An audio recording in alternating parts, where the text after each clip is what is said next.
누크넷이라고 해서 뭐 네. 일반인들은 잘 안 알려진 언론사긴 하지만 여기는 이제 원전과 관련해서 집중적으로 전문적으로 보도하는 이제 매체입니다. 아, 그래서 이름이 뉴크넷이네요. 예, 네. 뉴클리어 네트워크 누크넷인데 여기서 이제 연휴 기간 동안 중요한 뉴스 몇 개 냈는데 오늘 일단 보여드리는 뉴스는 이제 마크 루비오 미국 국무부 장관이 그 트럼프 대통령을 대신해서 슬로바키아를 방문해서 슬로바키아에게 원전을 갖다 지원해주겠다라는 어떤 보도가 나왔습니다. 그래서 전체적인 규모는 이 사업이 본격화됐을 때 전체적 규모는 약 한 15조 정도라고 이제 추산되는 엄청난 수치의 규모를 갖다가 시작하기로 했다라는 보도입니다.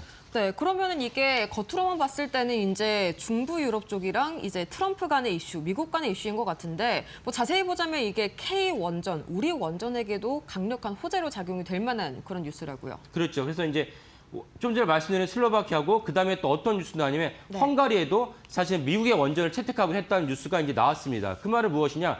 헝가리는 슬로바키아보다 더 이제 친 러시아, 친 푸틴 정권입니다. 그래서 심지어 어느 정도냐면 그 헝가리는 그 선거를 하긴 하지만 선거를 빙자해서 선거 조작이 있다. 그래서 EU는 헝가리를 제재하겠다라고 발표할 정도였고 헝가리는 발맞춰서 기존에도 있었지만 푸틴에게 언제나 우호적인 어떤 입장을 취했던 정권입니다.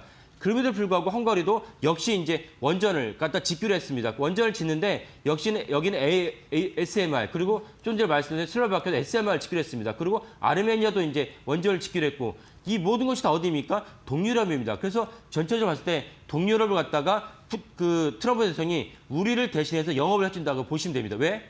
여기에는 당연히 미국은 이제 자신들이 자랑하는 웨스팅하우스, 물론 이제 그쵸. 소유권은 이제 캐나다의 브룩필드라는 사모펀드 갖고 있긴 하지만 웨스팅하우스라는 미국 기업을 갖다가 대신해서 그 트럼프 대통령이 영업을 하지만 웨스팅하우스는 직접 제설권밖에 없습니다. 설계 도면만 갖고 있지 네. 실제로 지은 경험이 40년이 넘었습니다. 그러면 실제로 현실에서 원전을 지으려고 한다면 주기기, 두산 NLBT, 그다음에 뭐 각종 기자재도 다 우리나라의 어떤 원전 주기기나 장비들이 들어갈 수밖에 없습니다. 그래서 실질적으로 보면 트럼프 대통령이 웨스팅하우스를 대변해서 영업을 하고 우리는 거기에서 발맞춰서 꿀을 빨 수 있는 그런 어떤 환경이 조성돼 있다.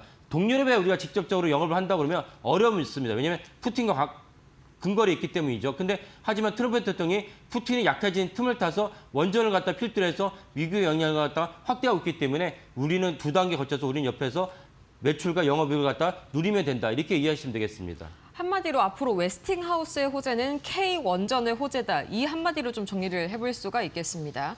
근데 여기서 중요한 게 헝가리 하면요. 친러시아, 좀 친푸틴 국가 아닙니까? 저번에 아르메니아도 그렇고 이번에도 그렇고 점점 더 약간 푸틴의 앞마당에 트럼프 대통령이 좀 발을 들이는 그런 모습이 나오네요. 예, 푸틴 입장에서는 기분이 나쁠 수밖에 없지만 하지만 그들 국가들 입장에서는 당장 전기가 필요하고 전기가 왜 필요하느냐? 원래 후진국이니까 전기가 필요하다고 볼 수 있지만 또 하나 중요한 요소가 무엇이냐?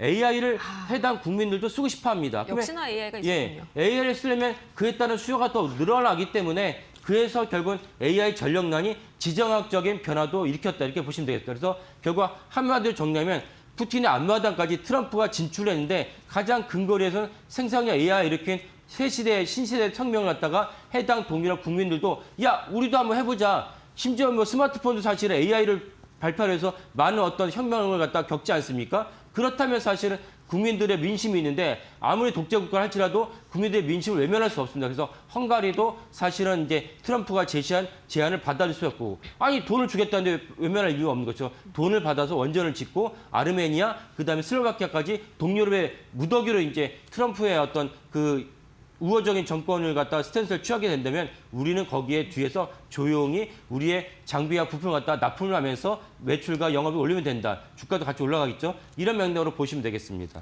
한마디로 AI가 푸틴보다 더 무섭다 이렇게 좀 요약을 해볼 수가 있겠네요. 그렇죠. 예, 예. 이제 미국 본토에서도 좀 원전 관련 호재가 있었다고 들었는데 MMR이라는 좀 생소한 단어가 눈에 보이더라고요. 이 MMR이 뭐고 또 이게 우리 K 원전에는 좀 어떤 식으로 긍정적인 영향을 줄 수 있을까요? 예, 제가 작년에 한 10월 달쯤으로 기억나는데 저희 코너에서 말씀드린 적이 있습니다. SMR은 스몰 모듈러 리액터고 네. 그 M은 무엇이냐? 마이크로. 그러니까 스몰보다 더 작은 이제 원전이다 보시면 되는데 네. 스몰의 어떤 SMR은 30메가에서 300메가와트 정도의 이제 원전을 갖다가 생산하는 규모이고 MMR은 무엇이냐? 수기가 그러니까 수메가와트. 그래서 오늘 말씀드린 내용은 3메가와트 정도의 그 미국 군사용으로 쓰이는 MMR을 갖다가 최초로 생산을 한 다음에 그 미국에 있는 기지에다가 장착하려고 수송기에 태웠다는 것이 이제 누크넷의 보도입니다. 이 때문에 사실은 여기도 동일하게 원전이 얼마만큼 미국 본토를 강타하고 있는지 알 수 있는 것이고 트럼프 대통령만큼은 친원전 대통령이 없다. 트럼프가 밀어붙입니다. 옆에서 그냥 환경적으로 문제가 있을 수 있습니다. 원전의 폐기물이 문제가 있을 수 있습니다. 그거는 차주의 문제고 야 당장 전기에 피웠는데 무슨 소리 하는 거야. 그래서 밀어붙이면서 사실 MMR을 발빠르게 미국 기지에다 장착할 수 있는 그런 어떤 토대가 마련됐다라고 보시면 되겠습니다. 네, MMR, SMR보다 더 작은 초미세 그런 원전이라고 할 수가 있겠는데 근데 그럼에도 정작 본토에서 대형 원전에 대한 착공 소식은 좀 들리지가 않네요. 예, 맞습니다. 그게 아이러니인데